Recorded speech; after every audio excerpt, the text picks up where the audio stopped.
Hello, what is up mga moms or sir ma'am? Ako po si Ralph C. Fry, isang visual artist from Manila, Philippines. And today we are going to customize the City Toys Agent Venom. So ang ginawa ko lang dito mga moms sir, nag-prime ako ng uh, nag-prime ako ng action figure using Bosny Flat Black.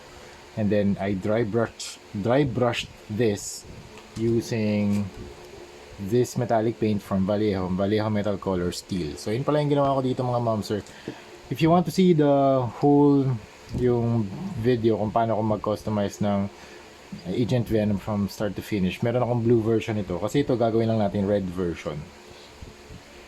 Yan. So just type City Toys Agent how to custom repaint City Toys Agent Venom. Yun yung blue version. This time it's the red version. Kaya marami tayong red paints. Thank you very much Hero Paints. Fluorescent red, blood red, ito medium orange pang ano yan, pang highlights. We also have warm red, tapos meron tayong brick red, isa pang warm red, and isa pa ring orange. Yan. Thank you very much Hero Paints. And also we are going to paint the pouches and the straps with leather brown and dry brush it with earth tan. Okay, so right now gamitin muna natin tong warm red for dry brushing dito sa mga tentacles nya. Okay, for dry brush, dip nyo lang konti yung paint nyo dun sa palette, tapos remove most of the paint using any porous material, tapos i-drag lang natin yung paint across the surface of the part of the action figure. That's it. So gagawin natin yan sa lahat ng tentacles. Okay.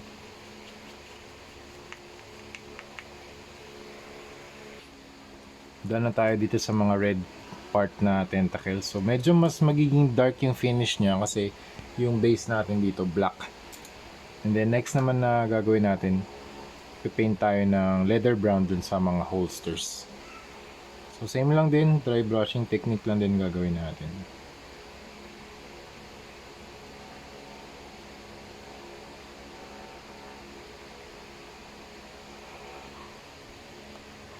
And then for the dry brushing layer, for the next layer, we are going to apply dry brushing technique para magkaroon ng additional texture. Teka lang, kamali. Wipe off lang natin yung excess paint. Tapos dry brush technique. Siguro kailangan natin mas malaki. Eto. Yan. Dry brushing technique lang din gagawin natin para ma-emphasize lang din yung mga surfaces.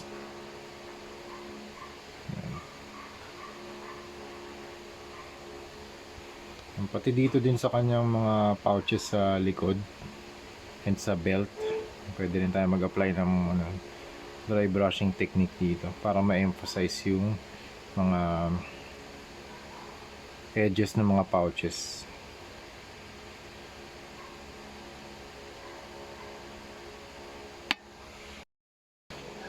Next color na gagamitin natin, we are going to use Vallejo Metal Color Acrylic Metal Color, Airbrush Color, gold naman, para dun sa mga buckles ng mga belt nya. Pwede dito tayo mag-apply. So somewhere here.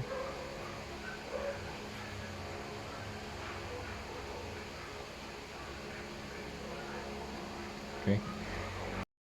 For the red shading, we are going to use warm red, fluorescent red, at saka medium orange. So mix natin tong tatlo para makapag-create tayo ng mas mas malapot or mas thick na red. Kasi itong warm red medyo malabnaw eh. So we are going to use yung yung thickness nitong fluorescent red at saka yung vibrancy ng orange para hindi lang siya super red, meron din tayong mix na orange. So pwede natin try dito sa kanya leeg, okay? Since mag-apply naman tayo ng highlights, so we can do that. Yung mga feathering lines dito, do that.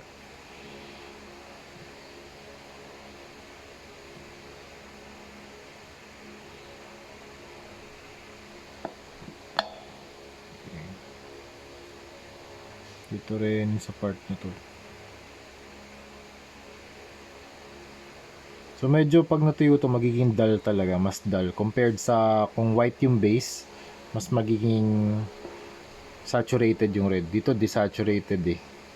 Kasi yung base natin is color black.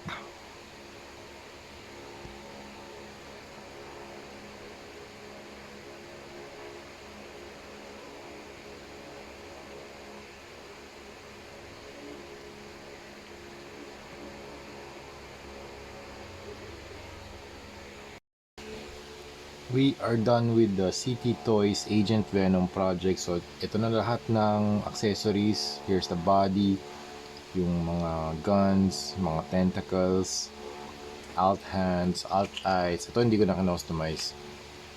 And ito yung tool para palitan mo or switch out mo yung eyes from the face. This one, ito yung last na ginawa natin.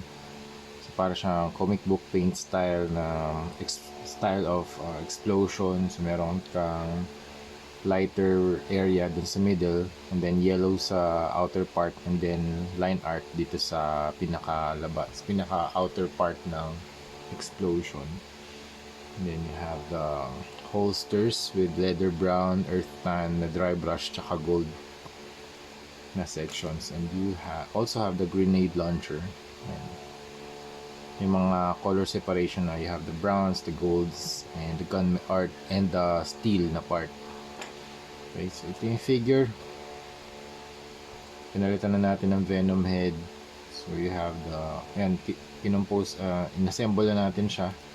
So yung highlights niya mas red compared dun sa previous na custom na ginawa natin. It's color blue. This one is very warm tone. Yung isa kasi very cool yung tone ng gradient or highlights na ginamit natin. Yung previous one, it's the blue and teal. Ito naman yung gold niya, yung metallics niya, ginamit natin gold para sakto lang din dun sa color scheme. It's very warm tone. So you have the leather brown, gold, orange, and red. And meron din mga yellows. Ito yung, tapos yung web effects niya, ginawa ko na lang din siyang red orange para meron din contrast. And assemble lang natin para magmukha siyang loaded. Ang gusto ko kasing gawin dito, i-attach natin itong mga parts na to sa likod. Hindi, gamit yung kamay. Ito yung hands na i-equip na itong mga barrel with the effects. Yan. So 4 yun. Tapos ito ikakabit natin to sa likod using blue tack. Para magmukhang loaded talaga si Agent Venom.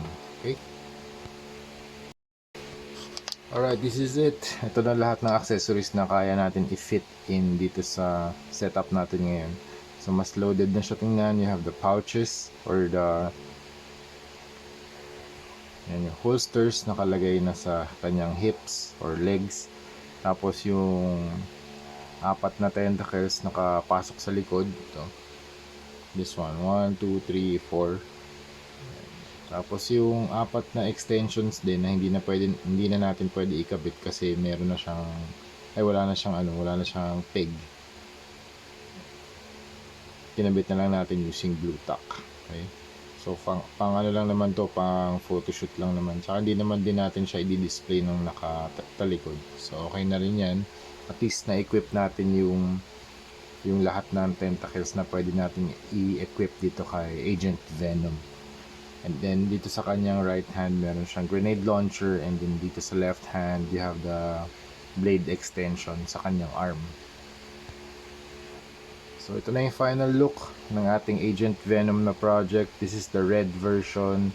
Yung previous na ginawa natin for this is the blue version. Right now, this is the warm color tone and request to ni client.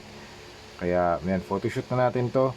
Tapos, gumagawa na rin ako ng tutorial video para